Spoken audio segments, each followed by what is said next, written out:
Hello प्यारे दोस्तों, नमस्कार। और आप देख रहे हैं गुरुजी सुपर एग्ज़ाम।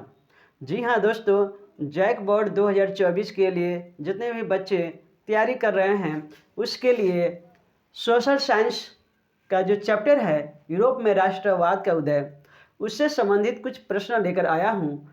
तो आप इसे देखिए और समझने की कोशिश कीजिए। और इस चैप्टर से आप इस चैप्टर से आप कितने क्वेश्चन को सॉल्व कर पाते हैं तो आपका मूल्यांकन हो जाएगा दोस्तों। तो चलते हैं प्रश्न की ओर। तो अभी हम देख रहे हैं तो सोशल साइंस का यूरोप में राष्ट्रवाद का उदय जो चैप्टर है उसी का पहला क्वेश्चन लिए हैं। इटली का एकीकरण कब हुआ था? जी हाँ दोस्तों, पहला ऑप्शन 1873 में या 1871 में। दोस्तों आपको याद होगा तो आप खुद बता सकते हैं दोस्तों, आप ए नंबर है या बी नंबर है। चलिए दोस्तों, मैं बताता हूँ कि इटली का एकीकरण 1871 ईस्वी में हुआ था, इसलिए आपका ऑप्शन बी नंबर हो जाएगा। अभी देख रहे हैं क्वेश्चन नंबर 2। ये है रक्त एवं लौह की जो नीति अपनाई गई थी वह किसने दिया था? रक्त एवं लौह की नीति किसने अपनाया था? बिस्मार्क या हिटलर? जी हाँ दोस्तों, अभी देखिए, उम्मीद करता हूँ कि शायद आप प्रश्न को उत्तर दे पाए होंगे, तो आप कमेंट कर सकते हैं दोस्तों। तो देखिए, इसमें रक्त एवं लौह की नीति को अपनाने वाले व्यक्ति थे, वह है Bismarck, option A number. Question number 3, Garibaldi ये कहाँ के रहने वाले थे, कहाँ के निवासी हैं? पहला ऑप्शन प्राग का या सार्डिनिया का था। जी हाँ दोस्तों, इसका आंसर सार्डिनिया है। ये गैरीबाल्डी जो थे सार्डिया के निवासी थे। अभी आप देख रहे हैं नेपोलियन बोनापार्ट, इसके बारे में आप जानते हैं ना। नेपोलियन बोनापार्ट कहाँ का सम्राट था? तो पहला नंबर फ्रांस का सम्राट थे या जर्मनी का सम्राट थे? तो जी हाँ दोस्तों, मैं बता दे रहा हूँ कि ये फ्रांस का सम्राट थे। कौन? नेपोलियन बोनापार्ट फ्रांस के सम्राट थे। 5 नंबर में आता है स्वतंत्रता, समानता और बंधुत्व का नारा देने वाले किस क्रांति से आपको नारा मिला है? जी हाँ दोस्तों, स्वतंत्रता, समानता एवं बंधुता का नारा जो मिला था हमें रूसी क्रांति से या फ्रांसीसी क्रांति से दोस्तों? हाँ, तो मैं बता देना चाहता हूँ कि ये मिला था आपको फ्रांसीसी क्रांति से मिला था दोस्तों। ठीक है, इसलिए आपका आंसर बी हो जाएगा। हाँ, नेक्स्ट क्वेश्चन 6। अब बताइए फ्रांस की क्रांति कब हुई थी दोस्तों? फ्रांस की क्रांति 1789 में या 1788 में? फटाफट आप बताइए। तो अभी आप बता दे रहे हैं कि फ्रांस की क्रांति 1789 ईस्वी में हुआ था दोस्तों, इसलिए आपका ऑप्शन ए हो जाएगा 1789। अब देखते हैं जर्मनी का एकीकरण कब हुआ था? 1820 में या 1871 में? तो जी हाँ दोस्तों, जर्मनी का एकीकरण हुआ था 1871 में, इसलिए ऑप्शन आपका बी हो जाएगा 1871 ईस्वी। क्वेश्चन नंबर 8 को आप देख रहे हैं। विश्वकोश नामक एक ग्रंथ है जिसके रचनाकार कौन थे? इसी को हमें बताना है दोस्तों। पहला है नेकर और बी नंबर है मेकर। तो आप बता सकते हैं, पढ़े होंगे तो आपको पता है कि विश्वकोश ग्रंथ का रचनाकार करने वाले थे नेकर, और नेकर है आपका ए ऑप्शन में। जी हाँ दोस्तों, अभी चलते हैं क्वेश्चन नंबर 9 की ओर। आप देखे हैं कि यूरोप में राष्ट्रवाद का उदय हुआ था। इस चैप्टर में एक है बास्टिल किले का पतन। जी हाँ दोस्तों, बास्टिल किले का पतन कब हुआ था? 1780 में या 1789 में दोस्तों? ठीक है, तो जी हाँ दोस्तों, ये फ्रांस की क्रांति से संबंधित है और बास्टिल किले फ्रांस की क्रांति से संबंधित है। तो एक्चुअल है कि इसका पतन भी 1789 में ही होगा। उम्मीद करता हूँ दोस्तों कि आप इस प्रश्न को पढ़ लिए होंगे।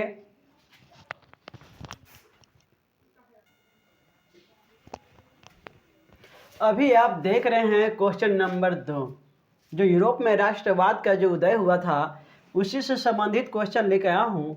अभी है 11 नंबर 10। जी हाँ दोस्तों, अभी 10 नंबर को देखिए। ये है ऑस्ट्रिया के साथ प्रशा का युद्ध कब हुआ था दोस्तों? हाँ जी हाँ, ऑस्ट्रिया और प्रशा दोनों के बीच में युद्ध हुआ था, लेकिन युद्ध हुआ था कब? 1866 में या 1815 में? जी हाँ दोस्तों, अभी आप देख रहे हैं तो ऑस्ट्रिया के साथ जो प्रशा का युद्ध हुआ था वो 1866 ईस्वी में हुआ था, इसलिए ऑप्शन आपका ए हो जाएगा। आप प्रश्नों को अच्छी तरह से देखें और इसका उत्तर देते हुए चलें। क्वेश्चन नंबर 11, फ्रांस में नेपोलियन संहिता कब लागू हुआ था दोस्तों? फ्रांस में नेपोलियन संहिता कब लागू हुआ? तो जी हाँ दोस्तों, 1879 में, 89 में या 1804 में? जी हाँ दोस्तों, 1804 में। 1804 में जो फ्रांस में नेपोलियन संहिता लागू हुआ था दोस्तों। हाँ, आगे देखते हैं, इटली का एकीकरण का नेतृत्व करने वाले कौन थे? जी हाँ दोस्तों, इटली का एकीकरण का नेतृत्व करने वाले कौन व्यक्ति थे? या कैमिलो दे कापुर या रूपक? जी हाँ दोस्तों, आपको पता चल गया होगा ना इसका आंसर कौन होगा। दोनों में आप गेसिंग कर सकते हैं, तो ये आपका आंसर हो जाएगा ए नंबर। कैमिलो दे कापुर एक इटली का एकीकरण का नेतृत्व करने वाले व्यक्ति थे। अभी देखते हैं 13 नंबर, फ्रेडरिक सोर्यू किस देश से संबंधित थे? किस देश से रहने वाले थे? या रूस के रहने वाले थे या फ्रांस के रहने वाले थे?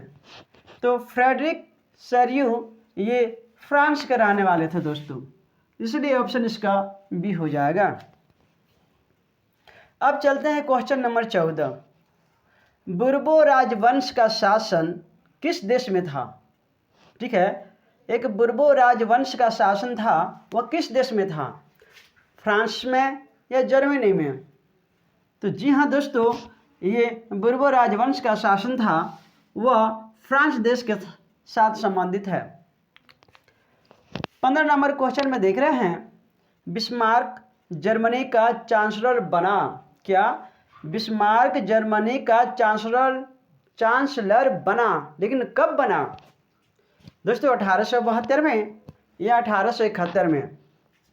जी हाँ दोस्तों, ये चांसलर यानी बिस्मार्क जर्मनी का चांसलर जो बने हुए थे वह 1871 ईस्वी में बने। लेकिन सोचने की बात यह है, चांसलर तो बने, लेकिन बिस्मार्क जर्मनी का चांसलर कहाँ पर बने? ठीक है ना, तो ये प्रशा में बने थे दोस्तों। कहाँ? प्रशा में। जैसे कि यहाँ पर देखे ऑस्ट्रिया और प्रशा देखे थे ना, तो इसीलिए भी प्रशा के बने हुए थे चांसलर। कौन? Germany, Bismarck Germany. अब देखते हैं 16 नंबर, वियना की संधि कब हुआ था दोस्तों? पहला ऑप्शन है 1815 में या 1820 में? तो दोस्तों आप जान रहे हैं कि वियना की संधि हुआ था 1815 ईस्वी में हुआ था, इसलिए आपका ऑप्शन कौन होगा? ए नंबर। अभी देख रहे हैं क्वेश्चन नंबर 18, फ्रांस में प्रथम विद्रोह कब हुआ था? पूछा जा रहा है कि फ्रांस में प्रथम विद्रोह कब हुआ था? जुलाई 1815 को या जुलाई 1830 ईस्वी को? तो अभी आप देख रहे हैं फ्रांस में प्रथम विद्रोह हुआ था जुलाई 1830 ईस्वी में। क्वेश्चन नंबर 19 देखिए, जर्मनी एकीकरण का श्रेय किसे दिया जाता है? जर्मनी एकीकरण का श्रेय किसे दिया गया है? विक्टर को दिया गया है या ऑटो वॉन बिस्मार्क को?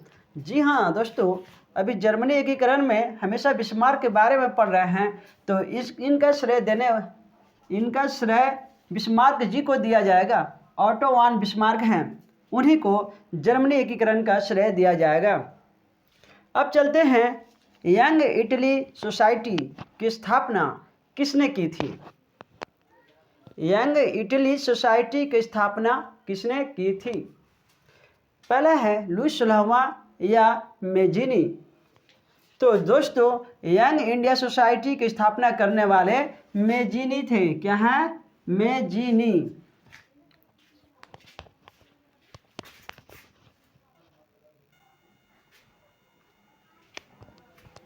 जी हाँ दोस्तों, अभी भी देख रहे हैं आप क्वेश्चन नंबर 20, जो यूरोप में राष्ट्रवाद का उदय से संबंधित क्वेश्चन है।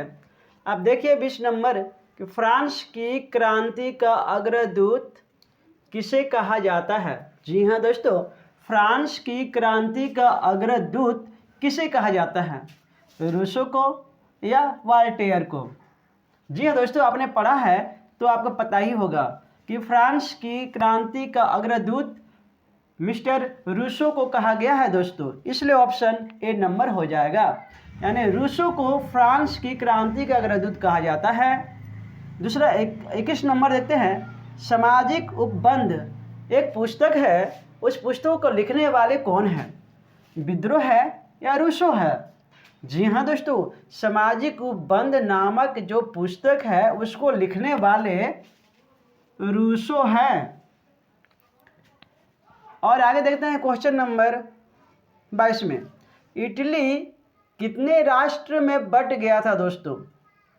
7 में या 5 में? आपको पता होगा दोस्तों कि इटली 7 राष्ट्रों में बंट गया था, ठीक है ना, 7 राष्ट्र में बंट गया था। अभी 23 नंबर देख रहे हैं, मनुष्य स्वतंत्र पैदा हुआ है किंतु वह सर्वत्र बंधनों में जकड़ा हुआ है। जी हाँ दोस्तों, यह किसने कहा है? आपको पता है वॉल्टेयर ने कहा या रूसो ने कहा? आपको याद होगा दोस्तों, मनुष्य स्वतंत्र पैदा हुआ है किंतु वह सर्वत्र बंधनों से जड़ा हुआ है, तो उसे कहने वाले व्यक्ति रूसो थे, जो ऑप्शन बी नंबर में है आपका। यहाँ पर देख रहे हैं लिब्रे। लिब्रे आखिर है क्या दोस्तों? जी हाँ दोस्तों, ये फ्रांसीसी मुद्रा है या कानून है? जी हाँ दोस्तों, लिब्रे एक मुद्रा है सर, ठीक है ना, मुद्रा। लेकिन किसकी मुद्रा है? लिब्रे एक फ्रांसीसी मुद्रा है, इसलिए ऑप्शन आपका ए नंबर हो जाएगा। 25 नंबर और लास्ट क्वेश्चन आज के लिए, हमारी सभ्यता का सबसे खतरनाक शत्रु, हमारी सभ्यता का सबसे खतरनाक शत्रु है, ड्यूक ने किसे कहा है? बिस्मार्क जी को कहा है या मैथ्सिनी जी को कहा है? हाँ, तो मिस्टर ड्यूक ने हमारी सभ्यता का सबसे बड़ा खतरनाक शत्रु है, वो मिस्टर मैथ्सिनी जी को कहा गया है, ठीक है ना, मैथ्सिनी जी को कहा गया है हमारी सभ्यता का सबसे बड़ा खतरनाक शत्रु है। तो जी हाँ दोस्तों, आज के लिए बस यहीं तक, फिर मिलते हैं अगले वीडियो में। तब तक के लिए जय हिंद। और प्यारे दोस्तों, कल मैं पुनः मिक्सिंग क्वेश्चन लेकर आऊँगा और आप लोग की बोर्ड के लिए अच्छे से ऐसे क्वेश्चन लाने का प्रयास करूँगा दोस्तों। तब तक के लिए जय हिंद, और अपने दोस्तों को लाइक करें, शेयर करें, और आप हमारे साथ बने रहें गुरुजी सुपर एग्जाम के साथ। तब तक के लिए जय हिंद।